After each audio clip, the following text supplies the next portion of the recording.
Good morning, everybody. It's Debbie with the Pickin Coop Farmstead. I'm back out in here in my garden this morning, and I'm thinking I'm going to pull up my cucumber plants today, and that'll give me a little bit more surface area.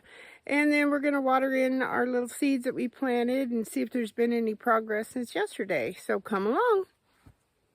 All right, I harvested these little zucchinis. And I think I'm going to make the executive decision to pull out this squash plant. That'll give me a lot of surface area here. All right, so here we go. This thing is growing clear across the bed. So we'll just pull this out. Takes care of that. And then I think next I am going to do, I got a pickling cucumber. We're going to pull this guy out. He's not producing a whole much, and he's starting to turn quite yellow. So we're going to get that guy out.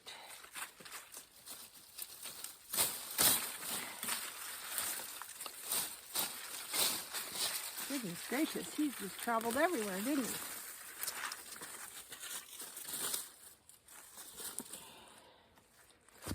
he? And let's see, this is part of him. Let's get this out.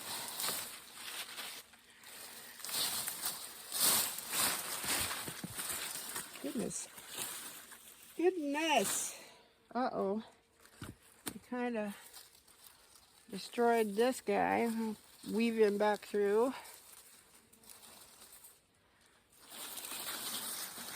There we go. And let's see, possibly this. I think, yep, this is part pickling. There's still little cucumbers. A lot of these cucumbers, though, they start out great, but then they don't really turn into anything. So I think those definitely need to go. And I'm definitely not getting enough of them to make pickles, that's for sure. All right, so we got most of that.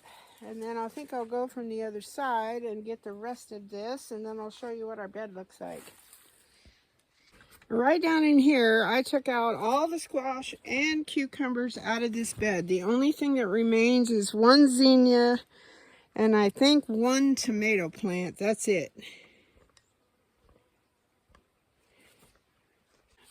All right, so this is what we're left with. We have our little cruciferous. We've got some broccolis.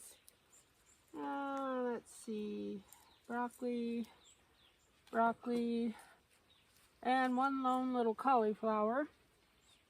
So we're gonna move back. Actually, if we move this back over here, we could probably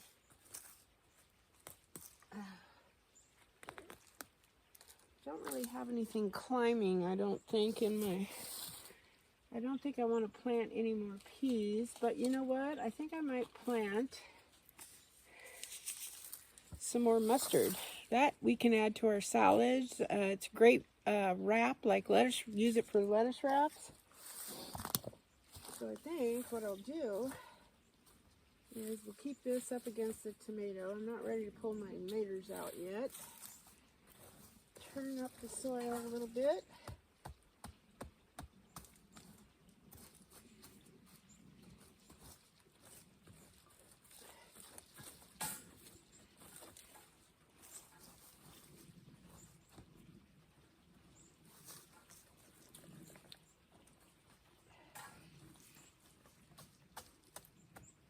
And these guys are a good cool weather crop. So I'm going to take my gloves off. It's too hard to plant things with gloves on. And these guys get pretty big, as you saw from my spring garden. So we are going to probably only maybe put 4 in there. I don't know. They're tiny little seeds, so you barely have to put them in. Now the ones I had in my spring garden, I started in the house. So we'll see how these do. We'll put them right up against the fence here. And just sprinkle a couple of them in there. Come on, little fella. Open, open, open. Oh, come on. Of course, I'm on camera, so it won't open. There we go. Aha! I only want like just a few. And if I get them too close together, then we can take some out. All right, there we have it, mustard.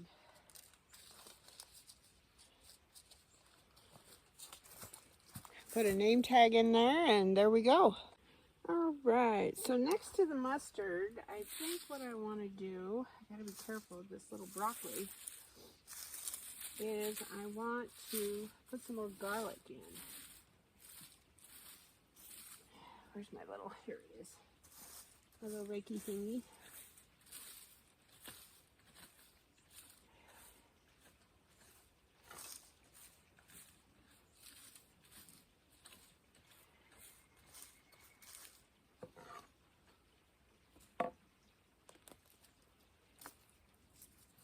So I think what I'll do is I'll put, oh, this is kind of compacted, there we go.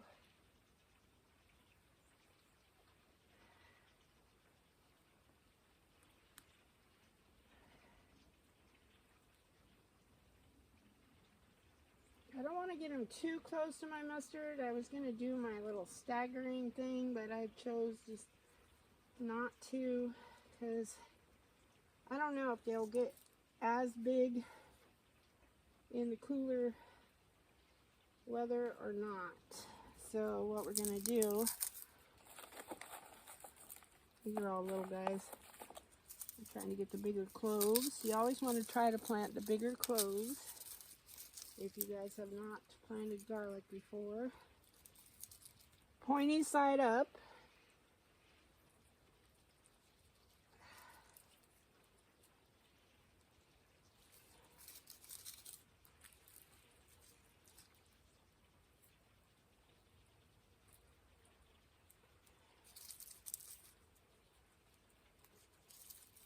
Oops, come here, little fella. That one's trying to get away.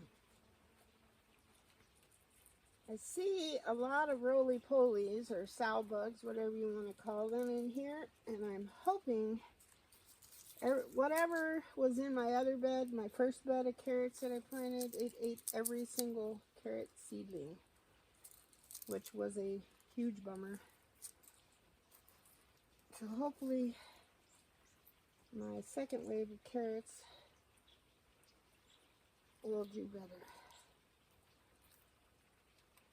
All right, so we're going to cover these guys up.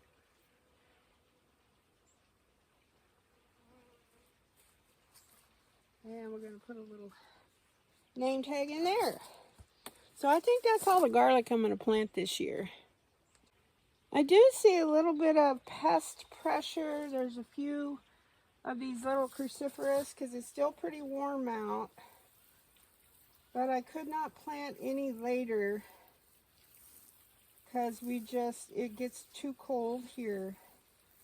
So I think I was going to sprinkle a little diatomaceous earth on each one of my plants, my fall plants. And then I decided against it because my ground's it's not dry, but dry enough to where I want to run my sprinkler tonight. And that will just wash my diatomaceous earth off. So what I'll do is I'll turn on, look at the side of this spider, guys. You gotta see this thing. Hold on.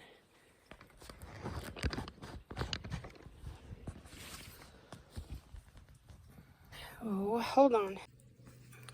Look at that dude. I thought, my gosh, it's a walking, he's big. That thing on his back is about as big around as my thumb. Or she, maybe that's an egg sac, I don't know. I've never seen a spider like that. You guys got to tell me what in the world that is. trying to get a better picture. There we go. Look at that thing. It's huge. Well, I don't want to touch it. I don't know if it's poisonous or what. That was crazy. I have seen a lot of different bugs up here, and everything gets really, really large. I always say because it's up in the high altitude, as my hubby's kids call it, the rainforest. During the rainy season, all it does is rain. But that was a scary looking spider. Wonder what that is. I'll have to look it up. If you guys know what that is, please put it in the comments. That was crazy. All right, so I'm going to go around and I'm going to do some harvesting and water all my seedlings because they need to be watered. It's going to be warm again today. And then we'll come back.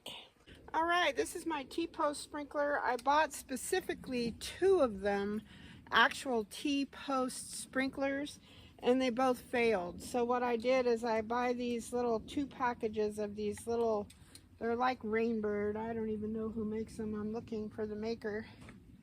Anyways, and they're on stakes. So I did the hillbilly thing, is what I call it. And I zip tied this guy to my T-post. It works famously. I only have 1 hose out here though, so I have to take my wand that I use for my seedlings, unscrew it. It's actually not that big of a deal. That way tonight when I come out here and it's hot, of course I wait till the sun is off of my garden to turn my sprinkler on. Then you just simply hook it up. Of course it helps if you turn this righty-tighty, lefty-loosey the right direction. There we go.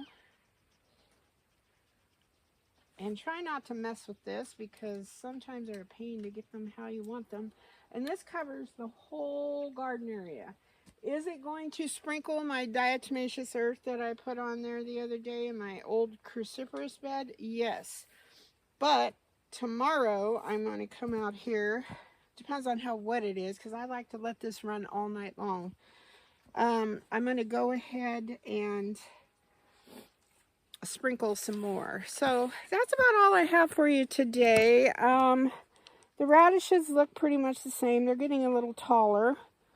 The carrots that I planted the first go around, as I said earlier, are completely gone. The bugs, birds, whatever. I have a hard time with those. I don't know if it's bugs. I saw a lot of roly-polies in there, so I don't know what got them, but there's absolutely none left. There was probably 20, 30 carrots in there. None. But we have another go around going over in that bed over there. So hopefully, when it's still hot like this, there's lots and lots of bugs still. So that's the hard part about the fall garden. Springtime, there's not so much until they get up big enough and then they can survive. And yeah, but when they're tiny, tiny little seedlings emerging from the dirt, they're delicious snacks for the bugs and the birds. So, all right, so I hope the sun is shining where you are. And it kind of looks like we got a little bit of cloud coverage over there. I don't think we're expecting any rain, but I'm turning on my sprinklers regardless because it needs it. So I hope everybody is safe and well, and continue to pray for the folks in the wake of Hurricane Helene. There's lots more hurricanes coming, that looks like. I saw this morning on the Weather Channel, I think down towards Florida, that type of thing. So pray for those folks as well. If you can, please donate. I think Grindstone Ministries is what I donated to. The Holler Homestead, I keep giving them a shout out because they have a great thing in their comments on how to help the victims of the hurricane. And I'm starting to donate 10% of my show proceeds, which doesn't seem like a lot, but every little bit helps. So I'm keeping track of that, and then I'll just send them a lump sum. So I hope you're okay where you are. Thank you so much for watching, subscribing, sharing, and commenting on my videos. It means a lot. I'll talk to you all later. Bye-bye.